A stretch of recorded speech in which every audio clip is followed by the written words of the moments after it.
কাল ভাইফোঁটা পর্যন্ত ঝলমলে মেঘমুক্ত পরিষ্কার আকাশ। শুক্রবার সন্ধ্যের পর হাওয়া বদলের ইঙ্গিত। জেলায় জেলায় আংশিক মেঘলা থাকবে আকাশ। উপকূল এবং সংলগ্ন জেলায় বৃষ্টির পূর্বাভাস। উত্তর ও দক্ষিণ 24 পরগনা, পূর্ব পশ্চিম মেদিনীপুর, ঝাড়গ্রামে বজ্রবিদ্যুৎ সহ মাঝারি বৃষ্টির সম্ভাবনা থাকছে। এদিকে শনিবার বৃষ্টির পরিমাণ খানিকটা বাড়তে পারে বলেই জানাচ্ছে আবহাওয়া দফতর। আরো বিস্তারিত জানবো, আবহাওয়ার আপডেট নেব। সঙ্গে রয়েছেন প্রতিনিধি অয়ন ঘোষাল। অয়ন, তুমি যেমনটা জানিয়েছিলে দক্ষিণ আন্দামান সাগরের ইন্দিরা পয়েন্টের কাছে একটি ঘূর্ণাবর্ত তৈরি হয়েছে, তার জেরে কি বৃষ্টির পূর্বাভাস থাকছে ভাইফোঁটার দিন, এবং উত্তরবঙ্গের জন্য কি আপডেট রয়েছে?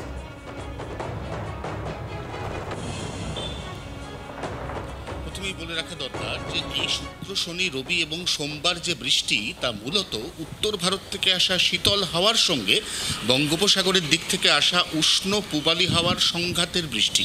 তবে হ্যাঁ, এটাও পাশাপাশি ঠিক যে তার আগে রাজ্য একেবারে ঝলমলে মেঘমুক্ত পরিষ্কার থাকবে।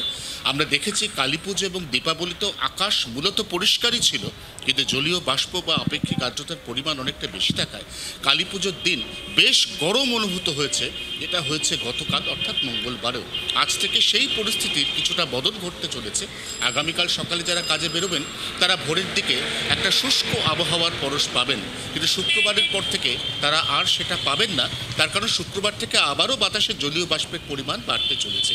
এই অবস্থায় শুক্রবার একেবারে শেষ রাতে, বলা ভালো রাত 3টে বা 4টের পরে দক্ষিণ আন্দামান সাগরের ওই ঘূর্ণাবর্ত ক্রমশ শক্তি বাড়াবে এবং 27 তারিখ তা একেবারে তামিলনাড়ু উপকূলের কাছাকাছি এসে পৌঁছে একটি ঘূর্ণিঝড়ের চেহারা নিতে পারে, এমনই এখনও পর্যন্ত পূর্বাভাস।